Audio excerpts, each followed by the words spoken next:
Pós-jogo, São Paulo 3, Corinthians 1. Se você abriu esse vídeo esperando um lunático xingando todo mundo, reclamando de arbitragem, pô, os anti agora estão felizes, né? Ai, Corinthians vai cair, não vai, não vai. Aqui eu vou trazer pontos positivos desse jogo que foi uma loucura, né? O que aconteceu nesse clássico contra São Paulo. O que o Sr. Fagner fez, o que o Sr. André Ramalho fizeram, o que os dois fizeram foi coisa de louco, né? Mas tem pontos positivos do jogo, sim. O Corinthians perdeu, não podia perder no Brasileiro, porque a fase a gente sabe que é difícil, mas não muda muita coisa na tabela. Vou falar de pontos positivos do Corinthians primeiro.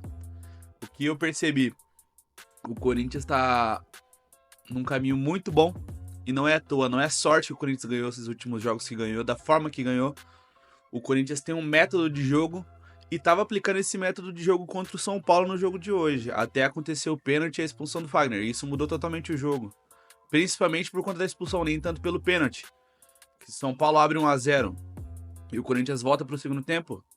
Eu acredito que o Corinthians ia pelo menos conseguir empatar esse jogo. Qual que é o estilo de jogo que eu tenho assistido do Corinthians nesses últimos jogos? O Corinthians sempre amorna o primeiro tempo para estudar o máximo que ele pode ao adversário. E no segundo tempo, vem com uma formação mais ofensiva, vem com uma postura mais ofensiva em campo. E é onde tem definido os resultados, sempre no segundo tempo. Nunca você vê o Corinthians amassando o primeiro tempo, pelo menos nesses últimos jogos.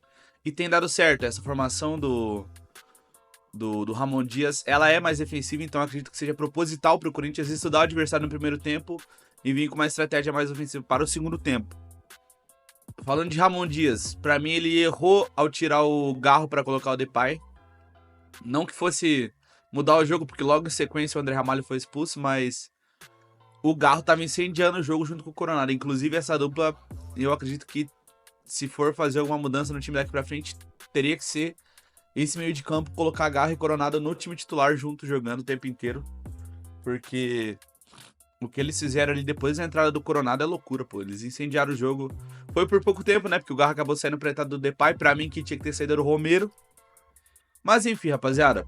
Vamos começar a tentar analisar esse jogo aqui que... Mano, não tem como não falar das expulsões, né? Pra mim, as expulsões foram justas. O Fagner foi extremamente juvenil na entrada que ele dá no pênalti. O André Ramalho, a bola já tinha parado, foi dar uma cotovelada no cara. Ele deu uma cotovelada, ele falou que não deu, mas ele deu. Então, pra mim, foram duas expulsões corretas, né? Os dois foram bem juvenis nos dois lances. Acho que o juiz foi menos criterioso pro lado de São Paulo? Acho. Teve muito carrinho, teve cotovelado do lado de São Paulo, que não simplesmente nem advertência verbal receberam. Saca? Daí o lance do André Ramalho já é expulsão direta. É complicado, rapaziada, mas... O futebol é isso, né? O futebol brasileiro é isso, basicamente. É cercado de erro de arbitragem, então se a gente quiser colocar essa derrota na conta do árbitro é muito fácil, né? Mas não é bem isso. Na minha opinião, a culpa foram dos dois jogadores que foram expulsos corretamente. Os dois fizeram cagada. Então eles são os verdadeiros culpados da derrota do Corinthians hoje. Você vê o terceiro gol do São Paulo, pô, os caras tão... Parece que tá jogando várzea.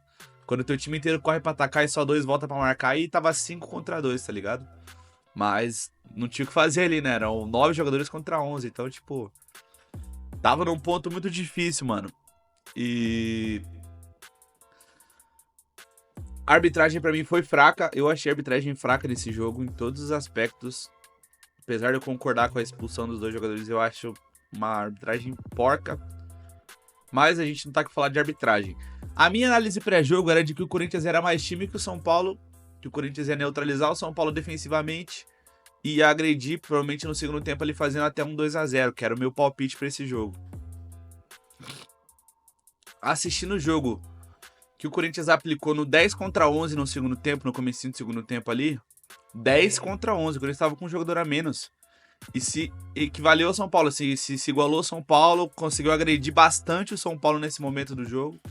Quase fez o gol com o Romero. Então, a minha análise, eu acredito que não estava errada, tá? Pra mim, o Corinthians realmente está numa fase melhor. É um time melhor que o São Paulo nesse momento.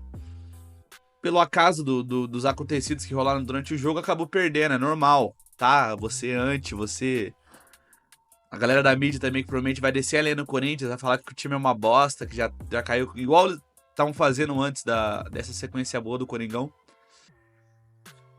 A tabela, os jogos que rolaram até agora também ajudaram demais o Coringão, então não mudou praticamente nada a nossa situação em relação a fugir ou não do rebaixamento. Pelo que eu assisti hoje, eu acho que a fase boa vai continuar. Eu acho que o Corinthians realmente não vai cair. Foi só um jogo que aconteceu uma atrocidade no cara ser expulso no final do primeiro tempo e o outro ser expulso no começo do segundo tempo, né? São coisas do futebol, não era o ideal, infelizmente a gente acabou perdendo pra nós mesmos hoje, tá? É que quem olha só o placar do jogo vai achar que o Corinthians tomou um sacode e o São Paulo é um time muito superior, mas não é, tá? Não é. Quem conseguiu assistir o jogo, analisou de uma forma um pouquinho mais sensata, viu que não foi isso que aconteceu, tá? Então, rapaziada, fica difícil analisar esse jogo, tá? Na minha opinião, temos pontos positivos para tirar desse jogo aí em relação à fase que o Corinthians tá em, e ela vai continuar, na minha opinião. Temos pontos negativos pro lado de São Paulo, que pra mim é um time fraquíssimo.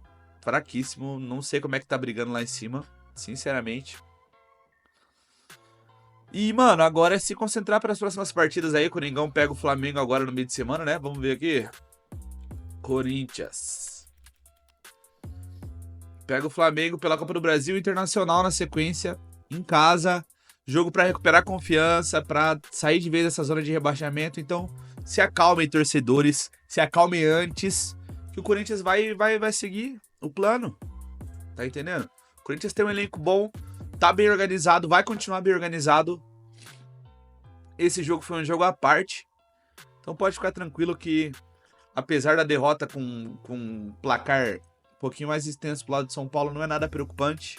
Na minha opinião, não preocupa em nada. O Corinthians segue firme para disputar a Copa do Brasil, segue firme para disputar a Sul-Americana e segue firme para brigar para não cair e não vai cair. Já falei isso no outro vídeo, não vai cair, tá bom? É isso, rapaziada. Vou tentar trazer mais conteúdo de React essa semana para vocês. Espero que vocês tenham gostado. Se inscreve no canal aí, deixa o like e vai Corinthians!